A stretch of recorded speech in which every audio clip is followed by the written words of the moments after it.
Okay, so tell everyone where they can find you and just a little bit about yourself, and then we'll get into the real question. Halfway to Mexico, halfway to Tokyo, on this open road. You've arrived, and I'm singing you the song on the west side. Yeah, of course. I'm Jacque.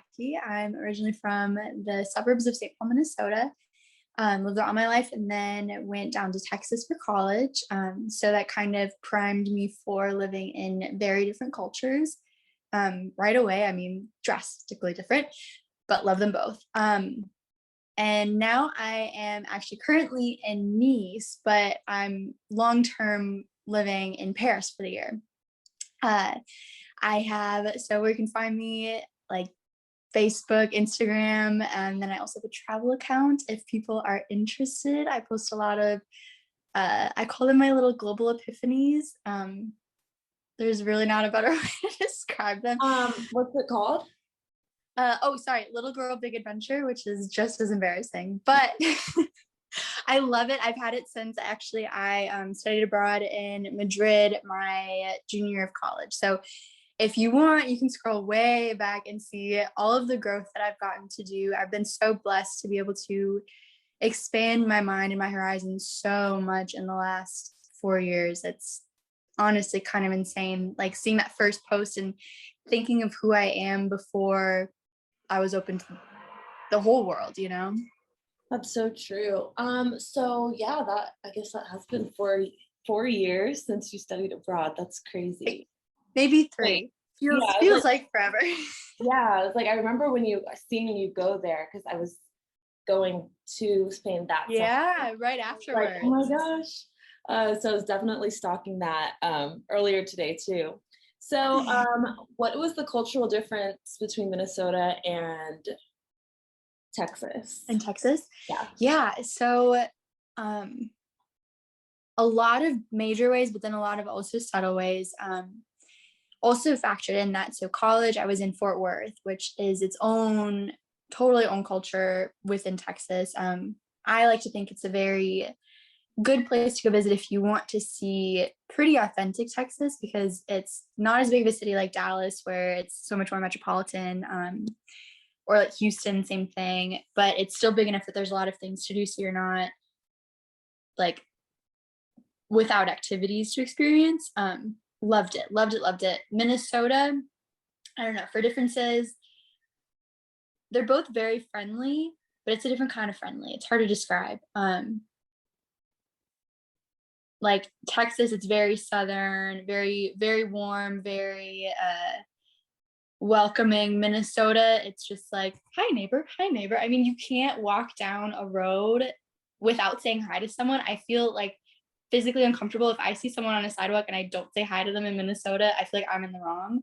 Wow. Okay. You do the same on the boats. Every time you pass a boat, and there's lots of boats, there's one for every 5 people, you say hi, you wave. In comparison, like Texas, very warm culture, but I've been lucky to go boating there before, and I'm waving to all the boats and they look back at me like, wow, that's we don't do that here, you know? Yeah. It's interesting because it's not that they're not warm. And I mean, I guess major differences, it's Midwest culture versus Southern culture. Food, oh my gosh, Texas food just straight up much better than Minnesota food. No comparison. What do you guys eat in Minnesota or anything? What's something that I guess wouldn't be in the South? So the classic answer for that is we call them a hot dish, which everyone else calls a casserole. So just very like homegrown, like toss it all in one pan, tossed in the oven, cooks together. Like it's always really warm because it's so cold in the winter there. So genuinely, I do enjoy hot dishes, but you don't get them at restaurants. They're very home cooked food. Okay. Tater tot hot dish is the famous one. Literally tater tot and cream of mushroom soup. Okay. I feel like that actually that sounds good.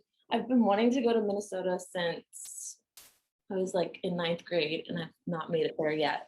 But okay, so has you in Paris right now? Or are you in Nice or are you in Paris right now? Yes, I'm in Nice. So I'm in grad school. So that's why I'm actually in both places. My program, I'm very lucky. They have two campuses. So they have one in Paris and then they have one in Sophia Antipolis, which is they're trying to make it the Silicon Valley of France.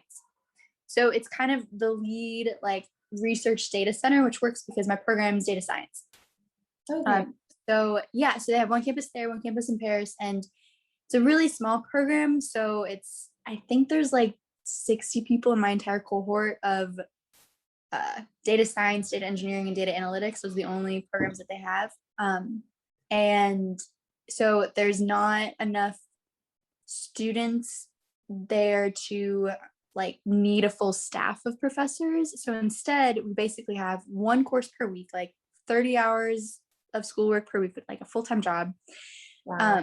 And one new professor per week. And they're usually professionals in their field and they'll just come and take a week off. I don't really know what they do for that, but they'll teach us for a week and then they'll go back to their job. And so we basically will either get a professor at the Sophia campus or at the Paris campus. And then we like can go to the campus or we can Skype in and watch it. And then we can be wherever. So I could have been in Paris this entire time. I could have been in here the entire time, or I could have been going back and forth every week and it would have not mattered. So I definitely wanted to experience both and was in Paris for the majority. And now I'm here. And then I will be probably back to Paris for the internship portion after classes are done in June. So how long is the program? It's 3 years or? Oh, no. So just one. Oh, okay. So you just that was there.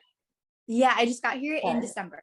So yeah, and a really neat thing about this, and genuinely it's cool to get to talk about this on a platform because I could not recommend high enough doing a graduate program in Europe because they're all a year unless they're grad school or unless they're law school, they're all 1 year long, which is just shorter than a lot of programs in the USA. And they're always cheaper. Oh my goodness, my program is a fifth of the cost of the other program that I was looking at Berkeley. And Berkeley would have been like at least 2 years. So I'm taking twice as many courses. So it's very intense. Like I said, it's 30 hours a week of schoolwork. It's kind of crazy, but within my 1 year, which 6 months of it is classwork and then 6 months of it is an internship, I will complete my master's in data science and artificial intelligence. Wow, that's pretty amazing. So it's not in French then? Okay. Oh no. Which, I'm learning French and I'm getting better at it as I live here, but data science is also a very English language. It's a language of its own because that's just how you program. So it kind of has to be in English, or at least you have to have a strong command of English to do it. Also, a cool thing about my program additionally is that of the, like I said, 60 some people in my cohort, there are 28 different nationalities represented. Wow. So and the majority are the highest around is from France, but none of the people that I talk to are from France. I mean, my two closest friends are from India and Brazil, and I'm the only American, which is just funny. That's different. So how is that? So first of all, because of COVID, you guys, so it's online. Yeah. So have you met a lot of your classmates in person yet, or just the ones that you're close friends with?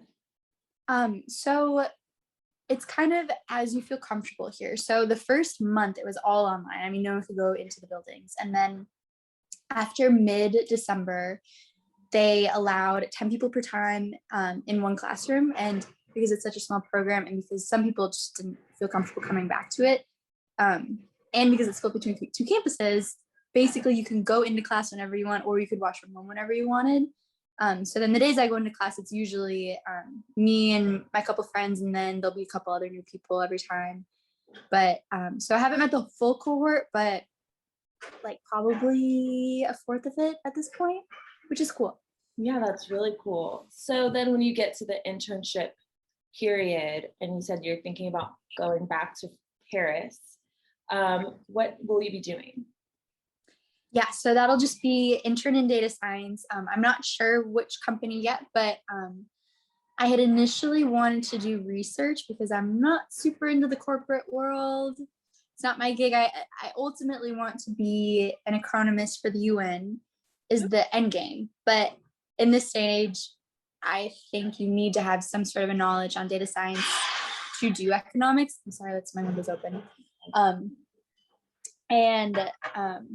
So I'm doing data science first before I go into that, but corporate's never been my end game. That being said, all the research jobs are usually in Sophia, so that's why I'm here now, is because I thought I was going to be here for the end of the program for interviews.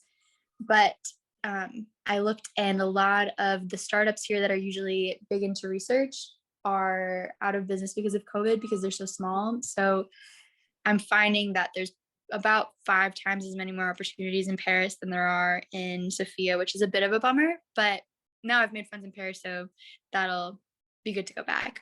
But yeah, so it probably will be corporate, but data science, and I'm trying to do it more on the artificial intelligence and artificial neural network side of it, because I really enjoyed that. And that's less about like data analytics, which I'm not super into. I'm more into the math side of it, the figuring out the algorithms than the querying itself.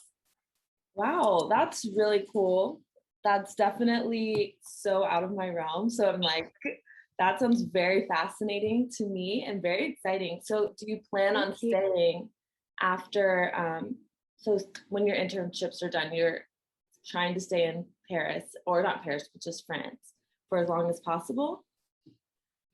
I don't really know. I don't really have a plan. I guess I'm open to either. Like if I get an offer to stay on at whatever company I'm at, or because a lot of the professors that I have are in research positions. So if any position in their company opens up that's not an internship, then maybe I would stay here. I mean, I'm definitely open to it. I'm also open to going to the United States for a couple of years, either LA or DC, which are very different options.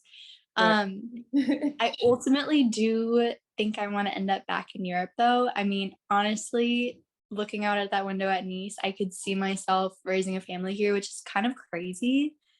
I don't know how that'll happen, but Yeah, I no, can picture it. It's not that crazy, but I guess for someone like me who lived abroad too, I can see that, whereas maybe other people might not be able to understand that as much. So let's backtrack a little. How does your family feel about you living abroad and studying in France right now? They are full supporters of it. I'm very, very, very lucky with the family that I have. I think it has to do with the fact that neither of my parents ever studied abroad. And my mom went to law school in Boston. Otherwise, they were in Minnesota their entire lives. And so they kind of live vicariously through me. And especially my mom, she recognizes that this is something she wishes she would have done at my age. So, and my sister's not trying to do it. So they're kind of living through me in that way. They also love having a place to visit, which France is apparently opening borders soon, which I don't know how I feel about that, but so they're hopefully going to come visit at some point before December. And also my mom really always talks about retiring actually around here. So if I were to move here long term and raise kids here, they'd probably have grandparents nearby, which is cool. Great. Yeah, that's awesome. Because I know having that support really helps, because it's scary, like the day-to-day, sometimes it can be different. So tell me, you kind of told me a little bit about what you do on the day-to-day basis, but what do you do when you're not studying and not in class? So very different activities here versus Paris. Paris, well, not that very. I just walk a lot, really. I've been very blessed. I had started telling you before connection problems, but so France has a policy, and maybe it's just Paris, I don't know, that you can't have an Airbnb or a hotel for more than, I think it's 40 days, maybe it's 50 days. Oh, wow. I'm not sure why, but I know that that's a policy. And then I know that it's very sticky on leases here. And with not knowing exactly where I'm doing my internship or wanting to switch locations between Paris and Nice, I didn't want to get myself into a really long-term lease that I wasn't going to be able to get out of. So, and with COVID going on and so little tourists being in town, Airbnbs have been super cheap. So I've just been Airbnb hopping it every 40 days. So I move all of my material possessions every 40 days, which is very stressful on that one day a month, essentially. But I've gotten to know so many different places of the city. Like in Paris, I've lived in at least 3 different districts. And even within the districts, just different parts of them. And now Nice, totally different too. So like genuinely, since I'm in a new place every 40 days, I, on my breaks, will just go out and walk. I go explore. I try to not take the metro. I try to not use my maps. I try to go and walk down a street and then keep wandering and finding pretty things. And I love photography, and I just go where it catches my eye. And then I, as a game, try to find my way back without looking up directions.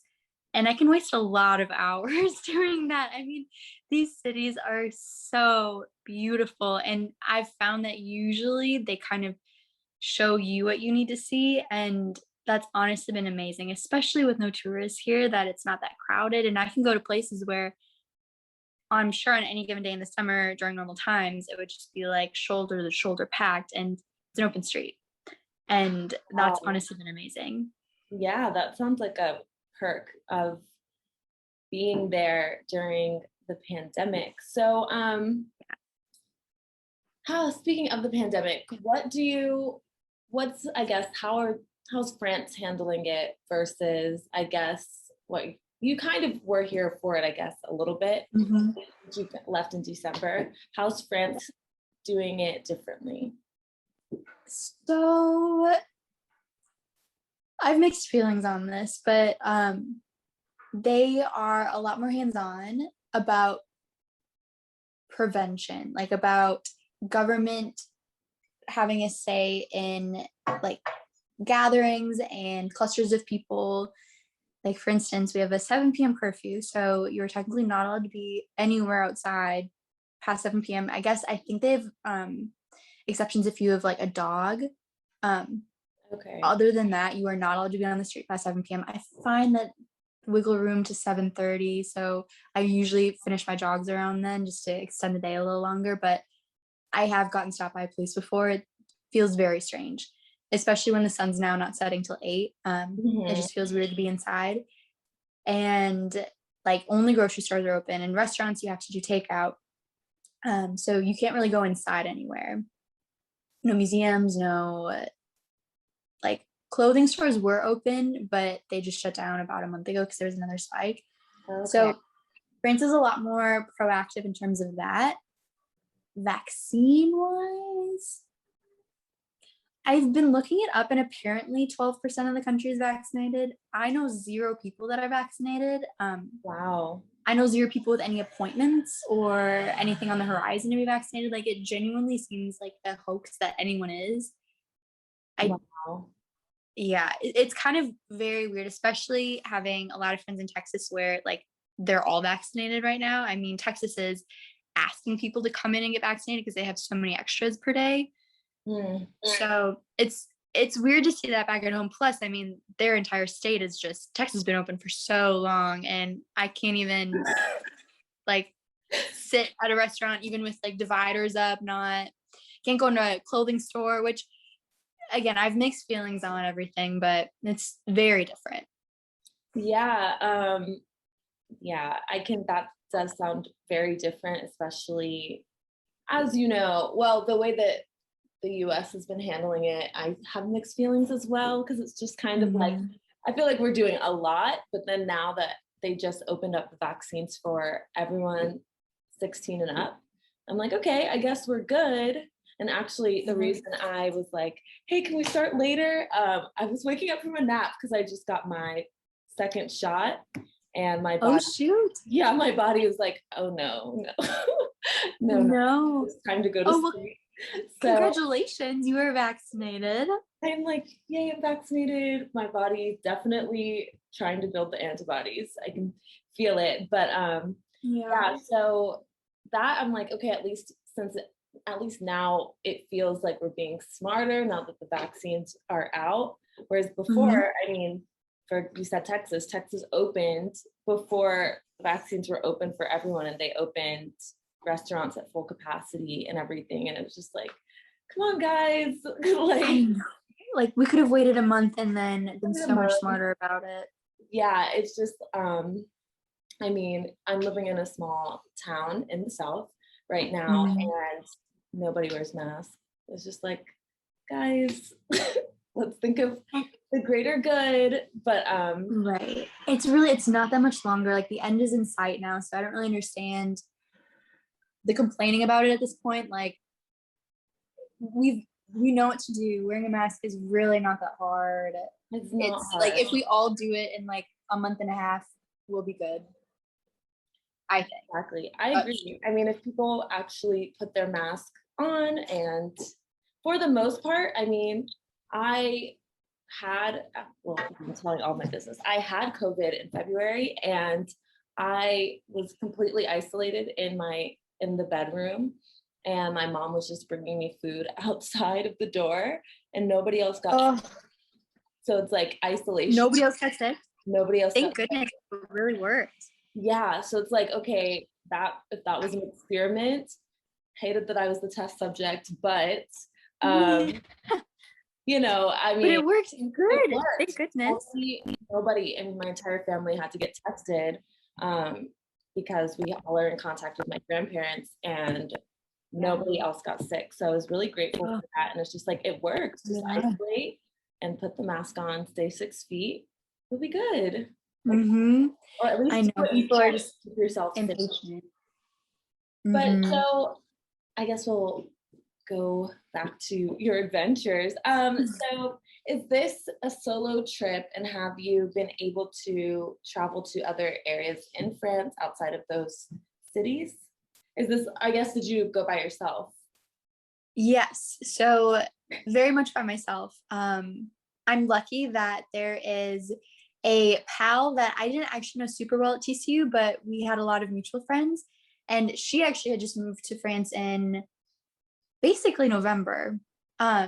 So that was awesome. I just messaged her on Instagram in December. I was like, hey, I think we're both here. You want to meet up, go for a walk? And now we're best friends, and it's amazing. And she actually has a lot of family friends in France, so I've also gotten to know them. So now I have a decent like network in Paris, which is amazing. And I don't know how I got this lucky. It makes life a lot easier to know that you have like a network connections there, you know? Absolutely. It's huge. Yeah. So yes, I came by myself, but I have now developed friends to the point where I do not feel alone in Paris, especially here. I'm very alone. I mean, I'm only here right now for a month. I guess unless I get an internship here, that's probably the longest time I'll be here, other than just visits afterwards. But yeah, I study all day long. When I go for walks, it's all on my own. I mean, I did make friends on Sunday. I was just sitting on the dock. There's I saw that. I was going to ask you about that. Outside of, I don't know if you want to see my view, if that like is hard for me to walk around and show you something. Yeah, if you want, I'd definitely love to see it. Yeah, so I'm really lucky with this place. Is absolutely incredible. And this is my, oh shoot, there we go. That's the construction, but that right there is that's the port. And so I live like a 5-minute maybe walk away from the docks there. And on Sunday it was really sunny, and I was doing a study break, and I was just sitting on the docks in front of the boats, and I actually had the thought, they're so beautiful. They're all painted different colors, like blues and oranges and some reds. They're just lovely little fishing sailing boats. And I had the thought, I was like, I wonder if I'll ever get to go on these when I'm here. And then something popped in my head and I was like, I feel like I will. I'm not kidding you. 5 minutes later, the owner of one of them like had to step over my legs. I was sitting reading to go put gas in his boat. And he had to make multiple trips, so he kept on stepping over them. And then we were just laughing. He goes, you want to go fishing today? What are you doing? He said, yeah, I do want to go fishing. How long are we going to go out there for? You know, he was like, only 2 to 3 hours. I said, okay, I guess I can do a study break that long. And he was like, my old friend Alan's going to come with us. And so I went out there with Fabian and Fabian. I'm really bad at pronouncing the names here. Okay. And Alan, and we went out looking for tuna, and it was so fun. That's out in the amazing. ocean over here. Yeah, just made new friends. And then as we were coming back, he was like, do you have time for an espresso? And I said, sure.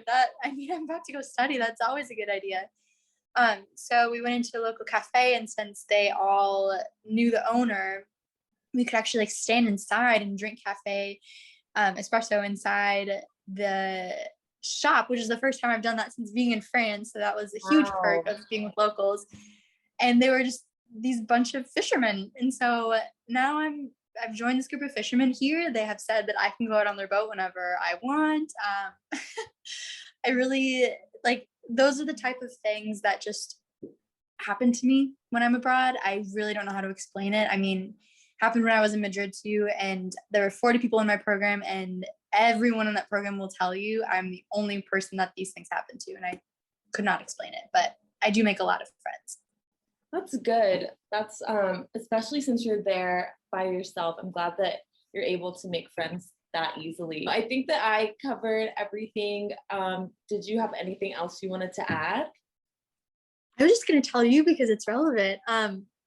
So it's very funny, the like second month that I was here, who was to message me on Instagram but one of my little Duke Tip students.